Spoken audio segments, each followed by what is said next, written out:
দীপা গুলি করে একেবারে রুডির খুলি উড়িয়ে দিল। না না না, খুলি নয়, রুডি যে পরচুলটা পরে আসছিল না, ওইটা একবারে গুলি করে তুলে দিল। কারণ ওরা তো জানতে পেরে গেছে যে ওইটা রুডি, ডরতি নয়। কারণ দীপা ওকে অনেক আগে থেকেই জ্বালাতন করতে শুরু করে দিয়েছে।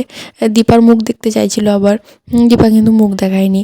সে উল্টে আবার রুডিকে বলছে, চলো তোমার চুলে তেল মালিশ কইরা দিই, তাহলে তোমার মাথাটা ঠান্ডা হবে। কিন্তু রুডি তো সেই ভয়ে ছুটে ছুটে চলে যাচ্ছে, একবার এদিকে একবার ওদিকে। ও ভাবছে কোনো মতেই কিন্তু তেল মালিশ করতে দেওয়া যাবে না, তাহলে আমার পরচুল খুলে পইড়া যাবে। অন্যদিকে আবার রুডির শ্বশুর মশাই, মানে এই যে আমাদের ভুলে যাওয়া সূর্য, ওকেও তো রুডিকে কোনো মতেই ছাড়ছে না। ও আবার বলছে, চলো তোমরা আজকে ব্যায়াম করো, আমি তোমাদেরকে ব্যায়াম করাবো। ব্যায়াম করাতে যে রুডির হাড় গোড়টা একেবারে ভাঙা দিল। রুডিকে তেল মাখাতে গিয়ে যখন ছোটাছুটি করে রুডি আর দীপা, রুডি কিন্তু তেলের পা পিছলে একদম ধপাস করে মেঝেতে পড়ে যায়। ওটা কিন্তু দীপা ইচ্ছা করেই ফেলেছিল রুডিকে ফেলার জন্য, যাতে পরচুলটা খুলে পড়ে যায়। এদিকে আবার দীপা আর সোনা ওরা কিন্তু কুন্তলার সঙ্গে রুডিকে কথা বলতে দেখে ফেলে, এবং তারা তখনই বুঝতে পারে যে এই মালটার সাথে আবার কুন্তলার কি পরিচয় আছে, আমাদেরকে তো একটু জানতে হবে।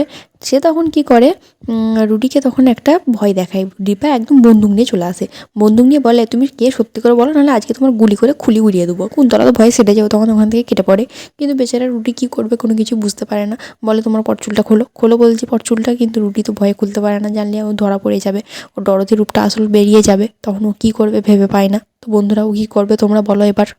ও সেনগুপ্ত বাড়িতে ডরথি সেজে এসে ওর কোনো মানে শান্তি পাচ্ছে না, ও বেচারি কী করবে এবার।